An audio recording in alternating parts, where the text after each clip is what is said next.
So this is about wildlife, and I'm going to have a few parts to it, but just to kick off, I'm going to be doing a lot of African examples because I've been working on Africa, but the same story could be in the UK, it could be in Europe, it could be in North America. So I'll do bits of that. But I've been very busy on this for the last decade in an African context, so my little one-liners mostly come from there. So that's a hemsbok in South Africa, which is a fabulous thing to put on the barbecue. They taste wonderful. And then that's a baobab fruit, which is very popular for medicinal and health uses. And those are both examples of wild products that are legally traded and widely traded. Okay, I've got 4 parts to the talk. I'm going to talk about what these words mean. Words are complicated, and different people understand words differently. So I do have to spend a few minutes on just a few words. Then I'm going to talk about policies, because this concept of conserving through trade is not widely accepted. In fact, a lot of people think the way we conserve nature is by stopping trade. Stop the trade in ivory, stop the trade in rhino horn, stop trophy hunting imports to this country. I'll have a slide on the trophy hunting story. And so I want to show that there is actually some international policy platform for the approach that we're taking here. And then I'm going to give you some of the issues in this topic of conserving through trade. Not all of them, but I'll take you through about 5 or so different bits of this discussion, if you will. And then at the end, sort of next steps, which is sort of next steps for what I'm working on, and maybe next steps for Vinson with this topic, if they're interested. And then I say, with thanks to Stellenbosch and Awe. Anybody here doing zoology or biology or ecology or anything? Oh, it's so different than most of the people I talk to. They're mostly natural scientists. A lot of people that become natural scientists because they don't really like our species as much as they like other species. And so they focus on lions and birds and plants and all that. And then they get caught because we're the ones that make these decisions, whether to trade or not trade, conserve or not conserve. But there's very little social science expertise in the conservation space. There's very few economists, lawyers, sociologists, philosophers. Yet the space is heavily dominated by people that study the animals and the plants, as opposed to people that study us. So this institute was a first attempt, and it's going to bring lawyers, economists, agronomists, philosophers to think about conservation and not just zoologists and ecologists and biologists. Okay, 3 bits of definitions: wildlife, wildlife conservation, and wildlife trade. Those pictures are nice because they show that wildlife isn't just wild animals. It's plants and animals and birds and mammals and so on. Interesting about this word is that we have international agreements, we have international debates about wildlife, but there's no official definition. So one of the conventions I'll be talking about is the Convention on International Trade in Wild Species of Wild Fauna and Flora, and they don't define wild, but they're a convention about wild. So what does wild mean? And it's not a trivial question, because are we talking wild versus farmed versus cultivated versus planted, what have you? So I did a co-pilot. I'm doing an AI definition just to see what it would do. And it came out quite nice, I thought. Generally refers to undomesticated animals and plants that live in their natural environments, and includes a wide variety of species, from mammals and birds to insects and plants that exist in the wild without direct human intervention. Well, that's actually quite a decent definition, because it's got the undomesticated, whatever that means. It's whatever domesticated means, and you have to define domesticated. But it's got the variety of species. Where in the South African and the East African context, when you say wildlife, people think 4-legged creatures. They think kudus and impalas and zebra. They don't think trees or fish. And even in the U.S., for example, the U.S. has a Fish and Wildlife Service, the U.S. Fish and Wildlife. So somehow fish aren't wild, but they are wild. They're probably the major species that we hunt on this planet, they're fish. And this is the closest you get at the moment in any official definition. And this is just in the guidance note on the Convention of Biological Diversity, which I'll come to later, which says that populations of species that have not been domesticated and can survive independently of human intervention. And they can be found in any environment. So again, the wild and the wildness also becomes something. So the foxes, I live in Summertown in Oxford. I see foxes all the time. Those are wild in my mind. If I go to a zoo in London, like the London Zoo, and see these animals imprisoned, I don't consider those wild animals. They've been bred in captivity. They've been locked up their whole life. I wouldn't, but I have debate. So the folks in the biology department at the University of Oxford would say that the lion in the zoo is a wild animal. I'd say, no, it's not wild because it's been raised by humans, it's locked up by humans, and so on. So then, but are they wild or aren't they? And then, so this becomes important because a big industry that I'll talk about in South Africa is wildlife ranching, where they ranch animals. Was a ranched animal wild? Or then if you think of domesticated animals, are cats really domesticated? Can you domesticate a cat? You know, we all talk about that. Dogs are easier, but cats are pretty wild, even domesticated ones, you know, so it's not an easy concept. Okay, so wildlife conservation, this is where the terminology is really important. Most people think of wildlife conservation along the AI definition at the top, the practice of protecting wild species in their habitats to ensure they survive and thrive. And this involves a range of activities, including habitat preservation, legal protection of endangered species, restoration of ecosystems, and efforts to combat poaching and illegal wildlife trade. So I'm going to say, no, well, the way to conserve is through legal wildlife trade, not just combating illegal. But that's a common definition that people think conservation is about conserving the animal or the plant. The definition that IUCN, and I'll explain IUCN in a second, came up with in 1980 in a book called The World Conservation Strategy, which was the first main publication that used the concept of sustainable development, defined conservation in a much more anthropocentric way and says that conservation is the management of human use of the biosphere so that it may yield the greatest sustainable benefit to present generations while maintaining its potential to meet the needs and aspirations of future generations. So conservation is about managing nature for our benefit. It's a very different definition. Very different. IUCN is the International Union for Conservation of Nature. It's a non-intergovernmental organization. It's an NGO at the intergovernmental level. So the UK is a state member as a state. But then you also have Kew Gardens as a member, and you have WWF UK as a member. And so it has non-governmental members and states as members. It's headquartered in Switzerland. And so it plays a very important role in this whole debate. It was founded in 1948 in Fontainebleau, and at the same year that the UN was founded, but the UN the members are only governments. In setting up an international organization on nature, people wanted to have non-governmental organizations, places like Kew Gardens, for example, as members. So it includes government and non-government members. And so when this comes out, this was the first attempt of sustainable development goals. It's very important, but even the people at IUCN headquarters have forgotten this document. So most people think of conservation as protection. If you think of conservation as management of nature for our use, then all of a sudden you're into economics, you're into trade. So that becomes an important issue. And one of the reasons why we then in the African Wildlife Economy Institute say wildlife economy as opposed to wildlife conservation, because the word conservation has changed its meaning to mean protection, which is a word that's more common in US English. So wildlife trade, most of the discussion is on goods, but then there's also the services, and one of the main services would be ecotourism. So but when people hear wildlife trade, illegal wildlife trade, what are they thinking about? They think about selling ivory or rhino horn or what have you.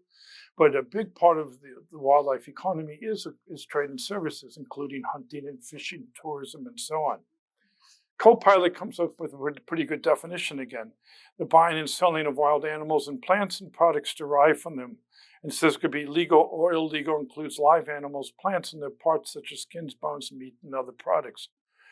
And then CITES, which I'll come to a whole slide on that soon, is the Convention on International Trade in Endangered Species, one of the older conservation conventions, trade and conservation. And it, in its preamble, it says it recognizes that in addition to that people should conserve their stuff, that international cooperation is essential for the protection of certain species of wild fauna and flora against overexploitation through international trade. They don't define wild, as I said, in the convention text, but what they do say is that trade, not international trade, trade means export, re-export, import, and introduction from the sea. So they redefine trade to mean international trade. Plus this thing of picking stuff up from the sea. So that sometimes is confusing. So people say they're banning trade. It's about banning international trade. They don't have control over domestic trade as a regulatory framework. So they do have that, and that also becomes a bit confusing. This would be an example of products from elephant skin, which is legal today. You can legally buy elephant skin cowboy boots in the States, and the skin will come in from Botswana, where they have the legal right to export it. A lot of people don't realize that. Okay, so those are some definitions there. What we're looking at is the legal sustainable trade in this presentation. You'll see where this goes to. Okay, words. Now policies. There's stacks of them, but there's a few that I want to highlight, and I've already given you three of them. The first three, I have a slide on each one of these. The Convention on International Trade in Endangered Species of Wild Fauna and Flora, which was started under the IUCN in Switzerland in the 1970s, and now is hosted by the United Nations in the United Nations Environment Program in Geneva. There's a side thing, for example, it only has the IUCN languages, which are English, French, and Spanish, and doesn't have Russian, Chinese, and Arabic, which are the other three UN languages in its approaches. And it comes out of a decision in the 60s where a few lawyers came to IUCN and said, we need to regulate trade if we want. It's not just about science. We also need trade regulation. And they went away and wrote this convention. The World Conservation Strategy I mentioned, I'll give you a few quotes from that. The Convention on Biological Diversity is launched at the Rio Plus Zero conference, if you will, 1992. And that conference was, when the Climate Convention was launched, the Desertification Convention, and the Biodiversity Convention was launched. It's been ratified by almost all the countries in the world except for three. The United States, interesting, they haven't ratified it. The Vatican, which is an interesting one to be connected with, and Andorra for some reason. I don't know why. And the Convention on Biological Diversity is a follow-on from the World Conservation Strategy. And then the Sustainable Development Goals are part of the 2030 Agenda for Sustainable Development that came out of Rio Plus 20 in 2015. They're not going to make it. It was all these goals by 2030. We're at 2025. I don't think we're going to make it. And then the Global Biodiversity Framework is a new reboot, if you will, the Biodiversity Convention that came out in December of 2022. The governments got together in the 70s and agreed to a convention to ensure that international trade in wild animals and plants is legal, that the trade is sustainable, traceable through different internationally agreed measures. And so there's two big parts of the CITES structure. One is appendices and the second are trade measures. The appendices are, governments will get together in the world and say, we're concerned that this trade is damaging the survival of the species or could be damaging the survival of the species. We're concerned it is, that's Appendix 1, that's like, oh my God, this is really a problem. And Appendix 2 is, oh my God, this could be really a problem. So we're monitoring it. And so the governments of the world vote that up or down, and they put animals and plants on appendices. There's a big giant list of these things from all over the world. And so you might have an animal and a plant in your country, and the whole world votes on whether or not you can export it in this thing. And there's a proposal, and there's debates, and this and that. And usually for a lot of the people that believe that trade is a problem, usually they see putting an animal on an appendices or a plant on an appendices as a victory for conservation. Yay, we've stopped the trade, we saved the animal. The perspective I come from is that putting them on appendices is a statement that the trade has not been well managed, that the policy's bad, the regulatory framework is bad, and this is a conservation failure. It is not managing for sustainable human benefit. So I don't see an appendice listing this as a victory. I see it as a statement of failure, that we failed to manage the use of this resource as a society in a good way. So what do they require if they get on that? This is complicated, but it's important to think about. Think through. If it's on an Appendix 1 or Appendix 2, the exporter has to get a permit from the government, the exporting government. They can't just, so you can't just say nettles here were put on Appendix 2 or Appendix 1. You couldn't just export nettles, say, to France. You'd have to go down to London and get a permit somehow and get a permission. The government then agrees that before they issue a permit, they'll undertake two studies. One is called a non-detriment finding, and the other is a legal acquisition finding. So the non-detriment finding basically says, we've looked at this export and we've decided it's not going to harm the animal or the plant, so it's okay. And then a legal acquisition is, this isn't stolen goods. We know where this came from, it's traceable. We know what this is about. So technically, if the government determines through its scientific authority and all this that it's non-detrimental and that it's legally acquired, they should issue an export permit and it can be sold and shipped out, and you've got an export for the country. If it's on Appendix 1, there's another glitch, bit of it, wrinkle, that you have to also get an import permit from the country that's going to import. So if you're going to export, say, nettles, and they want Appendix 1 from the UK to the US, then you'd have to go to Washington, D.C. and get an import permit from the US. And the import permit is a lot fuzzier. It has two bits to it. One is that the purpose of the import is not detrimental. And two, that the import is not primarily for commercial purposes. So think of this. This was written in the 1970s from a science-based organization that looks at alliances with government, and they're concerned about the commercial nature of the trade. Why? Because the U.S. was very involved in creating this convention. And in the United States, even today, if you go and harvest an animal, you can't sell the meat. It's illegal in America. You have to take it home and put it in your own refrigerator or your freezer. There's no commercial harvest like there is in this country. You can harvest deer, and it can go into restaurants, it can go into food fairs, it can go into grocery stores.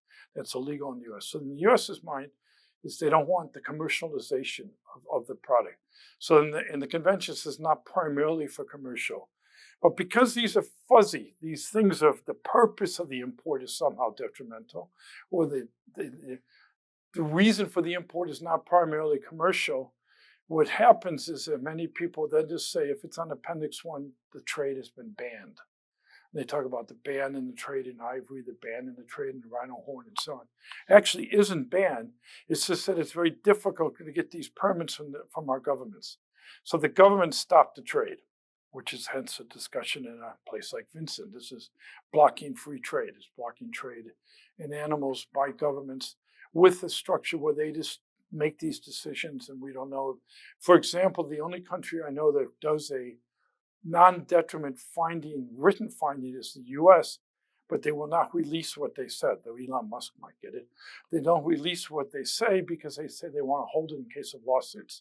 So it's done by the federal government in Washington, but it's not for public information. So there's no transparency on the decision. Complicated.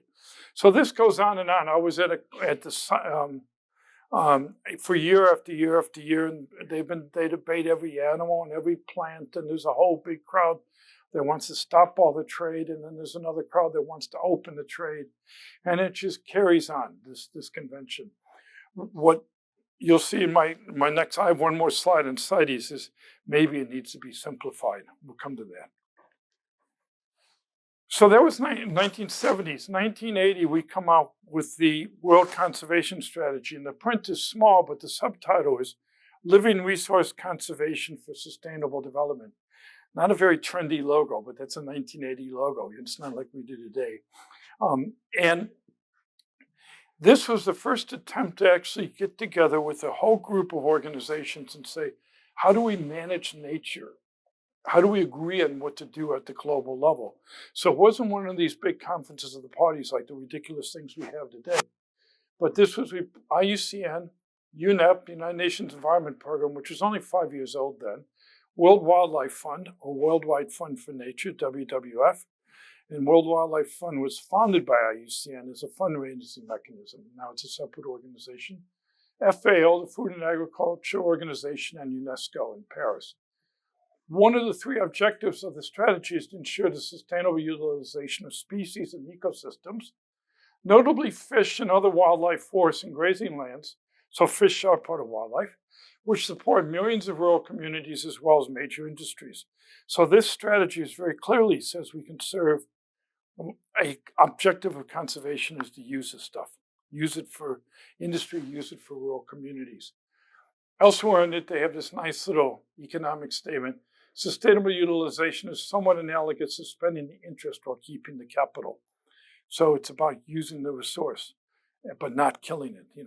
Don't kill the golden goose. And then some of the ways they talk about managing this is to adopt conservative management objectives for use.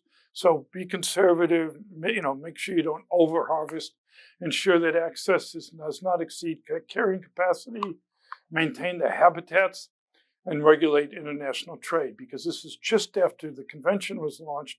And so they're concerned, the conservation community, about this trade issue. So it's embedded in the management proposals in this strategy. So that was before we had all these big climate conventions, and what was the first big attempt to have a global think about how do we deal with this. In that, trade is right center. So this stuff is embedded in global policy. Then the CBD comes along in 1992. Now we use the word biodiversity as opposed to wildlife. In fact, in the previous one, the concept of wildlife shows up about 60 times. In this one, it's only there 3 times. So by the time we hit the word biodiversity, we sort of de-wild our language. We don't talk about wildlife anymore. We talk about this odd thing called biodiversity, which is a sciencey term. It's not a cuddly term, at all. But now it's coming back, which is interesting, and you'll see that in a couple slides. So here in the preamble of the convention text, it says, "Where the conservation and sustainable use of biological diversity are critical to meeting the food, health, and other needs of the growing world population." So the governments recognize that we need to use this stuff, that it's important, that we live off of it. They also encourage, this is the only place in this text that they have a mention of the private sector, and they encourage cooperation between government authorities and the private sector in developing methods for sustainable use. So they only mention of the private sector, because you can think back in 92, your UN system is not thinking much about enterprise and business. It's just not in its mindset. It's about government solving all the problems.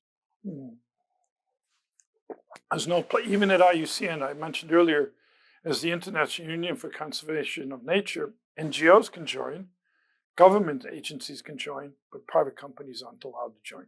So if you make money, if you believe in sustainable finance, you can't join the unions to conserve the planet, because there was a separation. The idea was good science and good government would save the planet. We don't need the private sector. You bring in the word trade, you're bringing in enterprise, products, consumption, use, you're bringing in the private sector.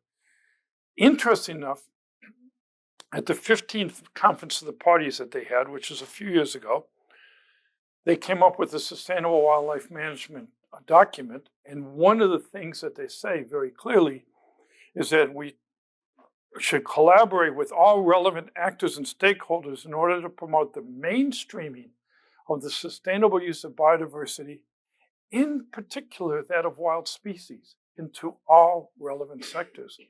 So our governments internationally have actually called for us to use wildlife in everything: medicine, food, clothing, fuel, you name it, building materials.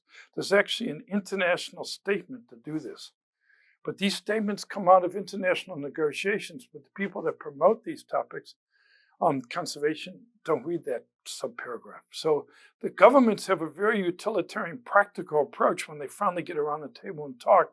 But then when it goes out to the campaigning and to save the elephant and save the rhino, these types of statements don't feature, but they're there. They're in the mindset of international negotiations, which is really quite interesting.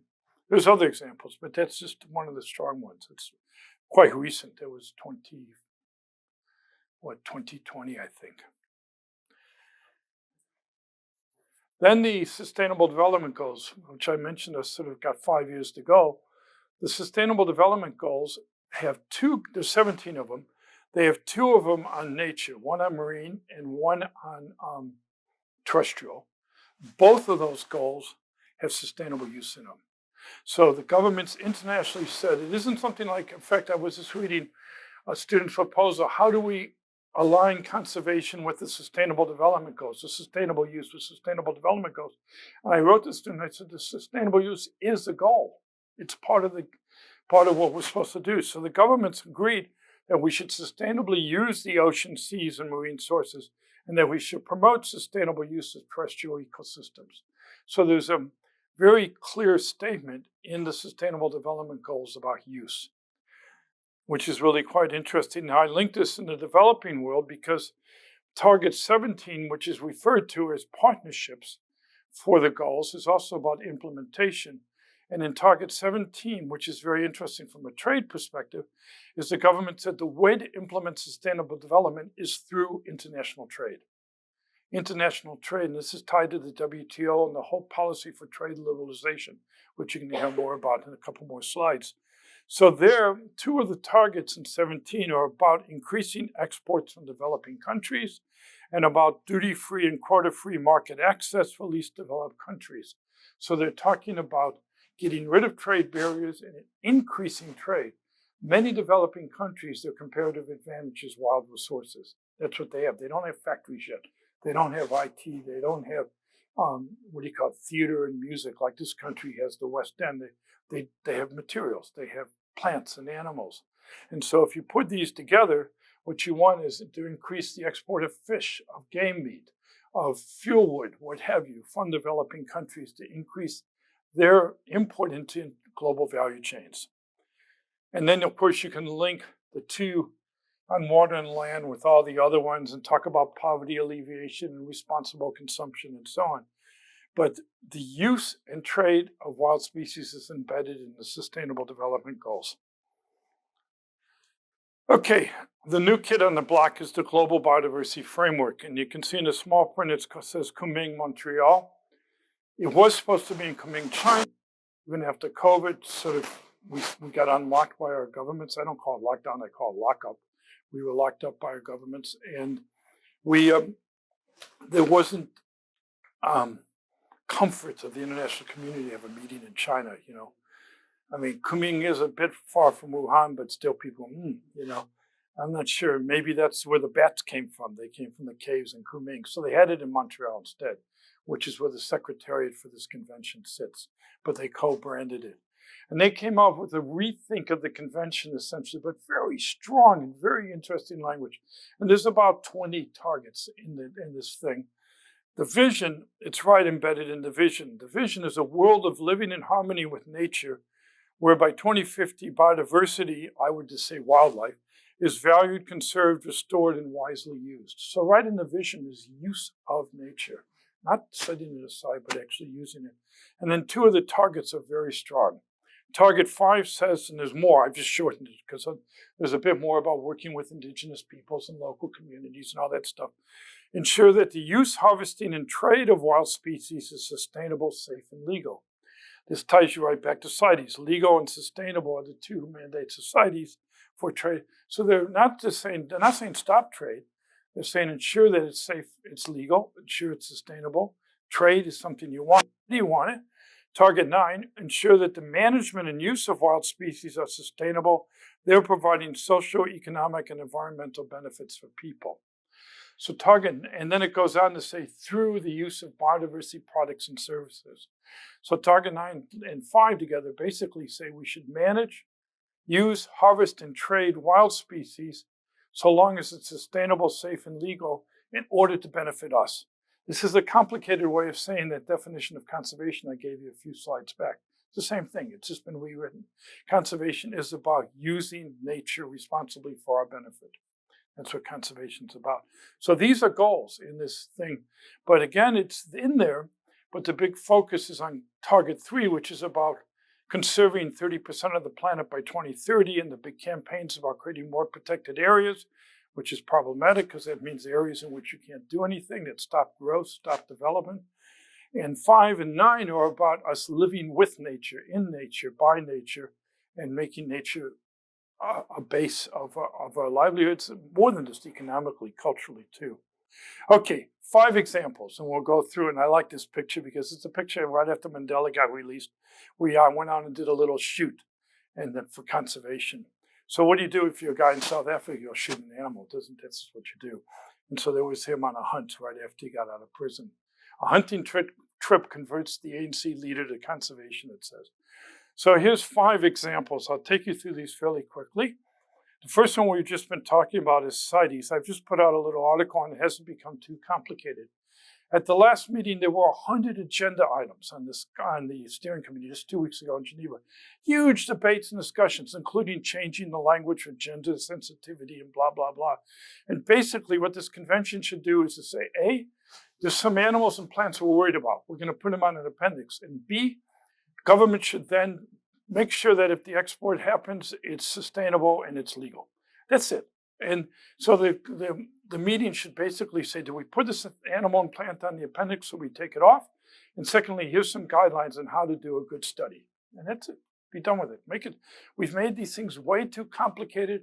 The British government have 15 people there, the money that's spent on these meetings and discussions, and then the trade doesn't happen. Secondly, it's not, which the article on the right refers to, a study that we did. None of the trade, the detriment analyses actually link up habitat, species, and communities and people. So and this ties into the whole thing of trade. If you live in, say, in a rural area in Africa, and you're told you can't trade your leopard or your lion, but you can trade a cow or a goat, which one do you keep on your land? The leopard and the lion, so somebody might come by with their phone and take a picture, or the cow and the goat. You keep the cow and the goat, you get rid of the wildlife. One of the things we've just written is an online course for the scientific authority that does the non-detriment finding, which I've put in there subtly, how to think about actually issuing a permit, make the trade happen. Because what happens is the scientists come in and they'll go, precautionary principle, maybe not, maybe and they're always worried. Make it happen, monitor it. Okay, next year maybe lower the quota, up the quota, what have you. But there's the whole opportunity is to turn this convention, where it's now been, in a sense, I can almost use the word, hijacked into being a vehicle to stop trade. It could be a vehicle that says we're going to enable trade as long as it's sustainable and legal, which is what it should be doing. So it's a great, and this you'll see in a second. I'll tie this to the hunting trophy thing here in a couple more. Another big interest is liberalizing trade in African wildlife. There's a real potential in Africa to actually grow a wildlife economy. On the meat side, which I tend to focus on because very few Africans are vegan. I mean, they do eat lots of meat, except in Cape Town. But the rest of the continent eats a lot of meat. But because the trade in wild meat has been so limited, much of the landscape has been converted to livestock. So in the 1970s, what I best to use was in Kenya, they outlawed the use of wild animals, the government. And so you can hunt wild fish, they call it fishing, they do, and you can use the grasses for your livestock so wild grasses get consumed, but the wild animals you can only take pictures of. So if you're a landowner out there on a farm, who's going to come to your farm with their iPhone and take a picture of the lion? And if you've got some goats around the lion, now what do? You're going to get rid of the lion because it's going to take out your goats. So the wild animals in Kenya have declined 70% since the 1970s, 70% decline.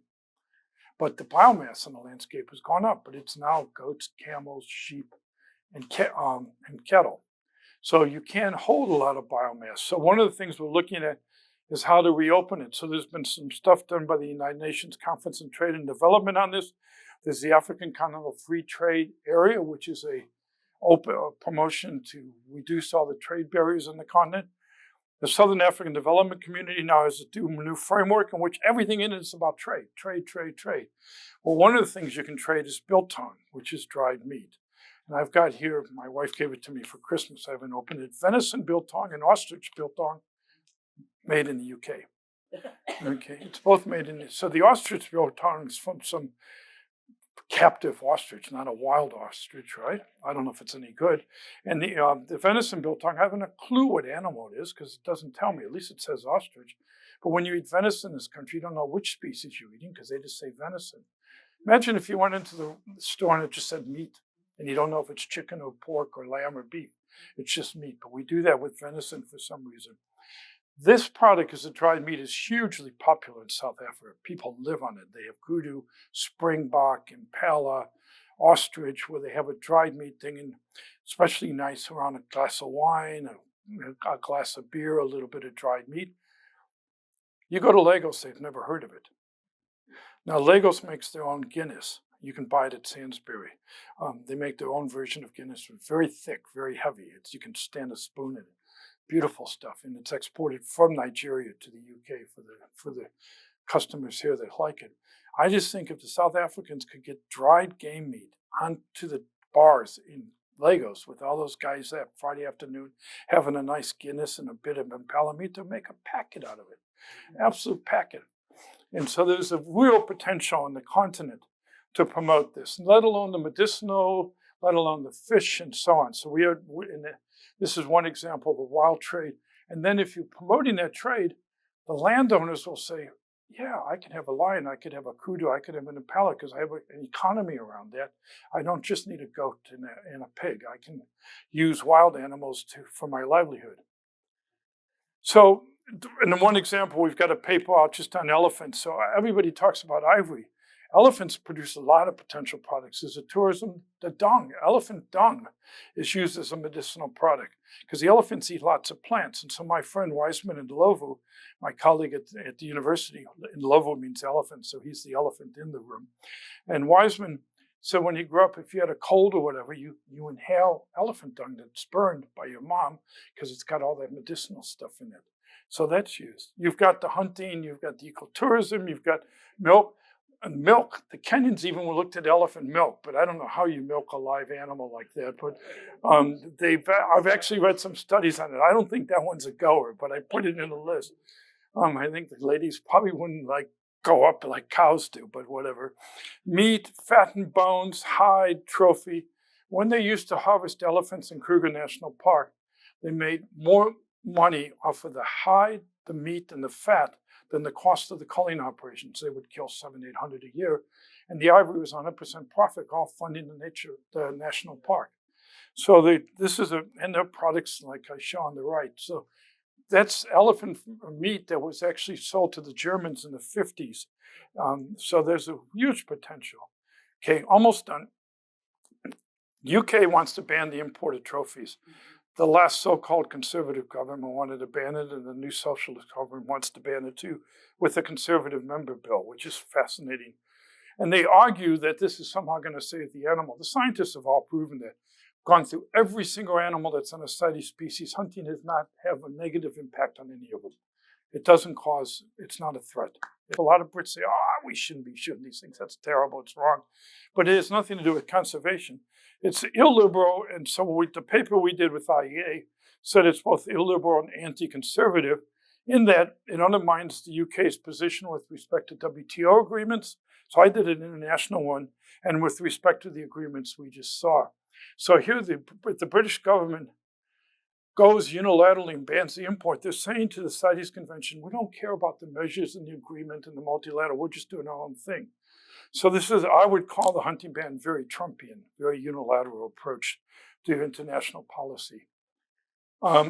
Finally, if you're going to sell wildlife products in a market where lots of people believe we shouldn't trade and so on, you've got to confirm to your value chain and to your customers that you've done it responsibly, you've done it well. So there's a real case for voluntary standards and certification Fair Wild does this for plants. It's a standard for certifying that the plant has been properly harvested, both on the social side and an ecological side.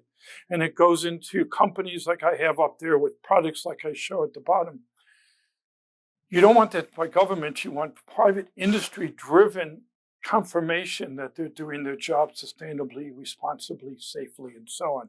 So that's not another piece of the trade puzzle. Quick. What to do next? One of the things I'm doing is starting to look at trade and economic thought. So I found this lovely quote from Adam Smith: "Hunting and fishing, the most important employments of mankind in the rude state of society," I love his use of the word rude, "come in its advanced state their most agreeable amusements, and they pursue for pleasure once followed for necessity." That's trophy hunting in 1776. And he's acknowledged, which is really quite interesting. And then he's talking about the price of venison. And he says, yeah, if you ever tried to run a deer park, my gosh, it's expensive. It's the experience. But if the demand goes up, So he's toying on it. But the economists somehow left wild assets, I think. So it's not in Ricardo. Karl Marx had no concept of the environment at all. But I'm going to go through and see if I can understand why wild inputs sort of don't feature in classical economic thought. It's a fun exercise, sort of a nice Vinson thing to do.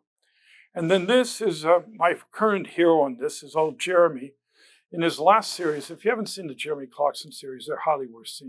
This is, in his last series, he said to Caleb, his buddy, "I'm going to make money out of the unfarmed bits, and you do the farm bits." So he goes and tries to do, it's not quite wildlife yet, but he's almost there. And as it says here, his farm had become overrun with deer, which caused enormous damage to young trees. And he, along with other farmers, have been asked by the government to reduce their numbers. So your government comes and says, kill those deer. But then they say, ban the import of trophies from Africa. Same government. So he enlisted the help of the British Deer Society to humanely hunt deer on the farm. And then he turns his kill into venison hot dogs to sell at Diddley Squat, which opens the 1st of March again. So there he is making venison hot dogs. Perfect. Love it. That's exactly what you should do. Then he tries to do blackberries. He does that. He sells them. The nettles are a disaster. If you watch the show, he tries to make soup out of his nettles.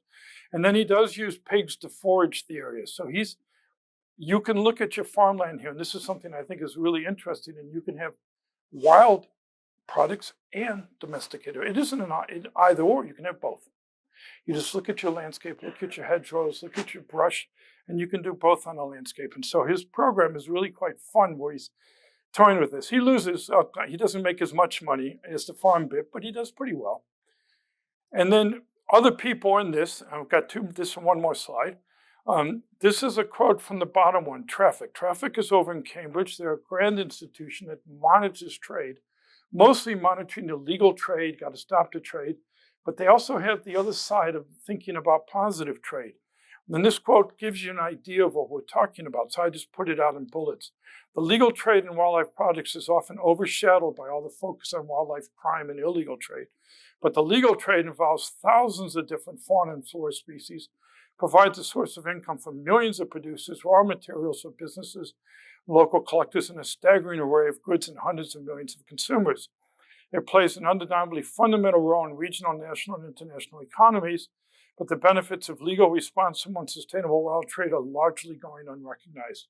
It's a huge economy that we aren't talking about, we're not engaged in, and it could be better.